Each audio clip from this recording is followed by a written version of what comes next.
So welcome back. Last time I saw you, we were creating relationships between our tables and our database.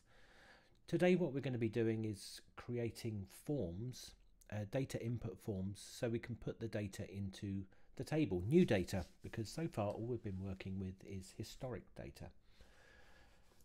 Excuse me. So we have our four tables and we've created those relationships between those tables. And now what we're going to be doing is creating input forms using the form wizard in Access. The best way to start using the form wizard is to select the table that you want to create the form for first.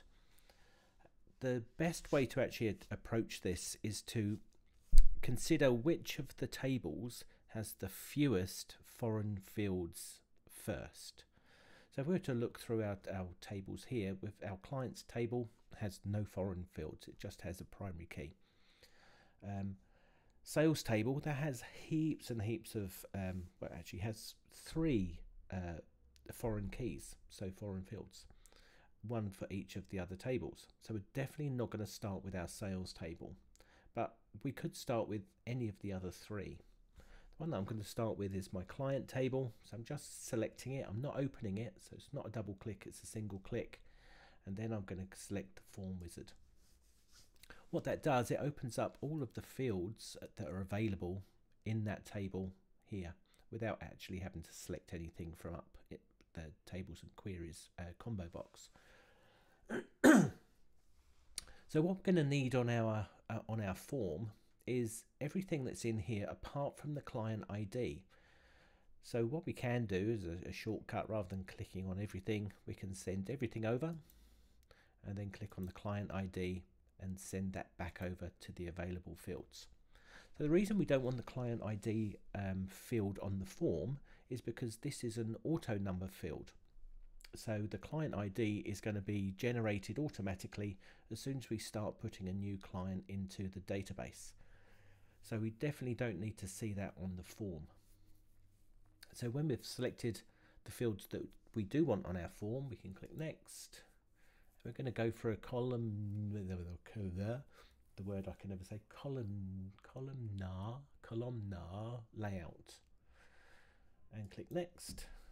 And this is where we must name our form. What it will do by default is actually take the name of the table, and believe me, that can be quite confusing. So what we want to do is change that to new underscore client.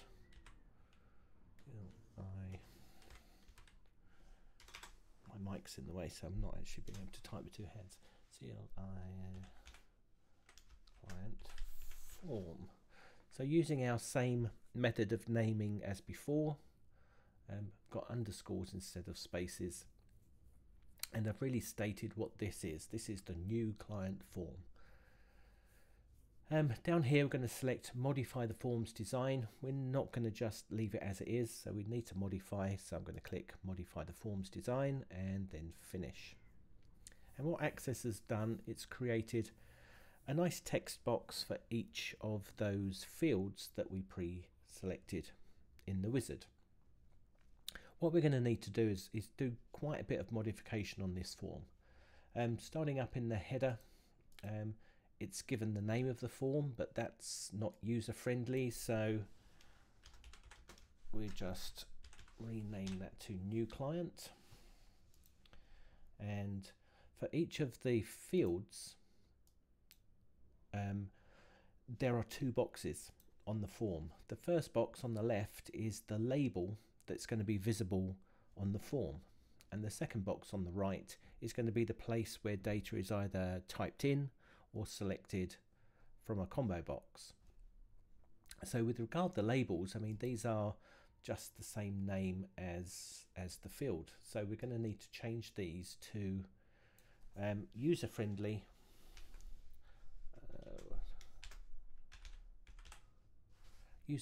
words that is going to make sense to the user. So we can change that from that to first, get rid of the underscores and change them to capitals. There we are. So what we'll do is we'll go down this whole list and change those to user-friendly names.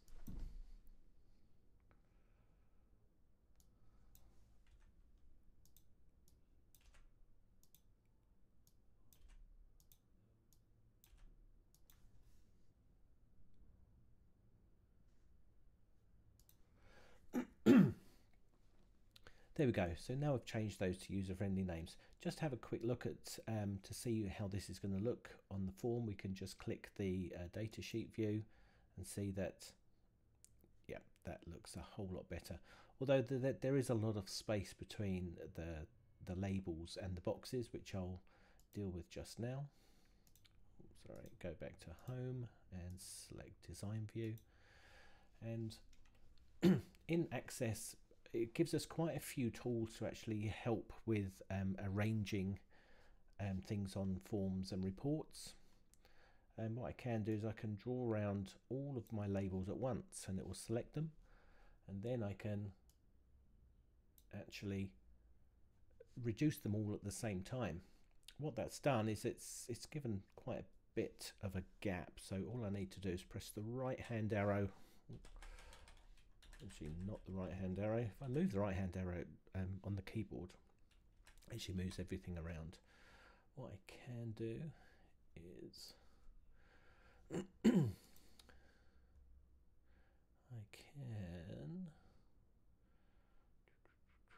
can decrease horizontal space.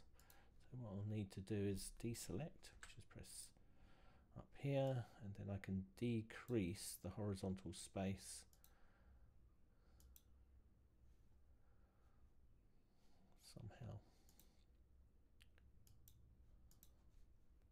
I think what I'll do is I'll just highlight all of those, and oh, it's nasty. Control-Z.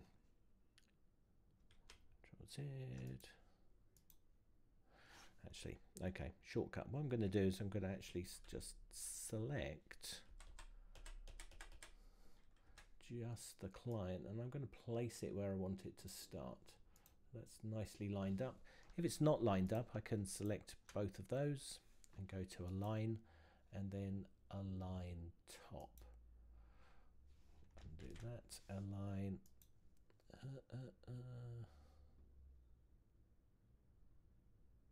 Top. There we go. So I aligned top that time rather than align right. So align top, and actually put them exactly the same level, so they are actually lined up. Now this one's done, so all I need to do now is just select all of them, and now I can align them all up to the left hand side. So I can align left, and it moves all of the others in line with the first one that I did. So there we go. Let's just have a look. Click back on home, go back to view, and that looks a whole lot better. While we're in this view, you may notice that what we're seeing in our form isn't a place where we can type a new client. It's actually looking at our current data that's in the database. And then there's navigation tools down the bottom, and we can actually click through our data through all of our 10 records. So what we want is not this view. So what we want to do is go back to design view, and we need to turn this whole form into a data entry form rather than a form that will allow us to see our current data. And the way that we do that is we need to bring up on this property sheet the properties for the whole form. And the way we do that is by clicking the square that's at the top left hand corner of the form, and that actually brings up the properties for the whole form. So selection type form. To find the data entry option, we click on the data and we click data entry. So it's just down here. Data entry is set to no, but we want to change it to data entry yes. So now when we look at our data sheet view, you can see that there's no data in it. Down here for the records, it's got 1 of 1. So this form is now waiting for us to actually input data directly into our table using the form. There's a few things that we need to do first. So we go back to design view. And firstly, for our client title, we actually want to be able to select their title, Mr., Miss, Mrs., Doctor, or so on. And the way that we do that is clicking on the box here. The first thing we need to do is turn this from a normal plain text box into a combo box. So by right clicking up the top here, it's got change to, and we can select combo box. A combo box is just you click the arrow and data will drop down underneath, so something can be selected. As you see now, it's got the little selection arrow on it. Over on the properties for that box, we've got row source type. This is saying that it's actually getting its data from a table or a query, which isn't what we want. We want to be able to click on that combo box and select a value list. And what that means is that there's going to be a set of values in here that we're going to be able to select one. And the row source, which is the box above, when we click on that, the little ellipses here, you can see that I've already typed in the values that I want available in that combo box. So it says type each item on a separate line. So I've typed in Mr., then pressed enter, then Mrs., and enter, and so on. We can set a default value, but we're going to leave it empty because we're not going to make any assumptions. And then we click OK. So as you can see, the row source now has Mr., Mrs., and Miss and Doctor. We leave everything else alone, and what we need to do is go up to just check that that's working by going to our datasheet view, and then now we click on the combo box and we can see our options, and we can select whichever one we want. To go back to the design view, we just need to press the escape key to get rid of the value that we're trying to put into the database here, to clear it out, and then we can go back to design view because there's still a few more things that we need to do. Our first name for our client is just going to be text, plain text here, and same for our last name, which could be plain text. There's no input masks or validation rules we need. Address again, plain text. Suburb, we're going to do something with suburb later on, but we're going to leave it as it is for the time being. But when we click on phone, what we can see is the input mask that we put into our table when we were creating the properties for our phone field in our table are sitting here. So it's already got the input mask in there, so we don't need to do anything more. And then finally on our email, we have a look, but it doesn't actually have our validation rule that we put into the table when we were building the properties for that table. But don't worry, because that validation rule and validation text is already set on the table side of the database. And what I mean by that is that we don't need to duplicate that in the form, so we don't need to get the form to check the validity of the input, because when we try and put the data into the database, the actual table will be doing that checking. And I'll show you what I mean by this. So there's no validation rule or no validation text here. But when we try to input some data that isn't an email address and press enter, there we go. There's our validation text saying please enter a valid email address, because this data doesn't meet the rules for that field actually in the database table over here. So it's not going to allow us to input an email address unless it's an actual email address. See, now it's gone up to the title, and it's going to allow me to enter some data for this this fictitious client, and I'm going to put in here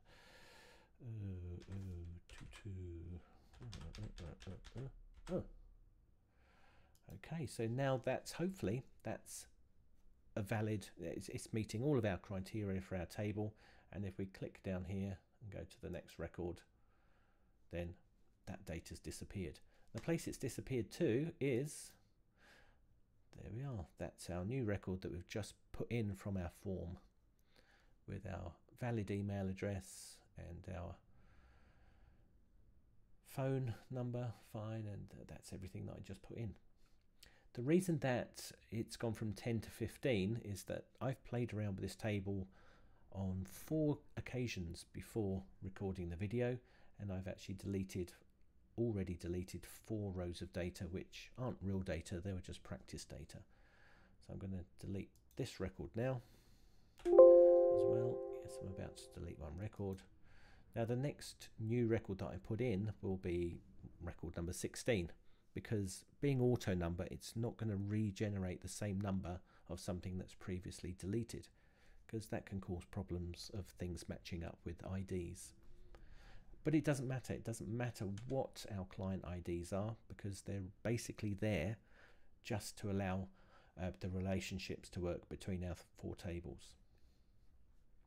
So close that table. So back to our form. Obviously the form's not complete. It's going to need quite a bit more modification. It's going to need probably maybe making the fields a little bit smaller for the things. These sizes are set by the number of characters, the field size that we set for the data in the table. So it's just maximizing that out. I think I set those a little bit too big. Remember, forms need to follow good design principles. So those principles are contrast, color, alignment, proximity, and repetition. So we're really looking for those principles to be very obvious or very obviously used in your forms. So be very careful, make sure things are aligned. Access has got some fantastic tools up here to make sure things are arranged properly, that there's a consistent spacing between all of your elements here. And we can do that quite easily by moving one out, and then we can highlight them all, go to space, and we can go, firstly we'll align it to the left, I think aligned, and then with regard to spacing we're going to go to the, this is where I always have to think about things, so to the shortest. So it's going to look at the shortest vertical space and set this one to match these. Maybe not. To the tallest to fit. Spacing, here we go, spacing. We want to equal vertical, there we go. There we go. So it's now they're all got exactly the same space between them, even though I misaligned the first one. So there we go. So you can see, oh, I deleted. There we go.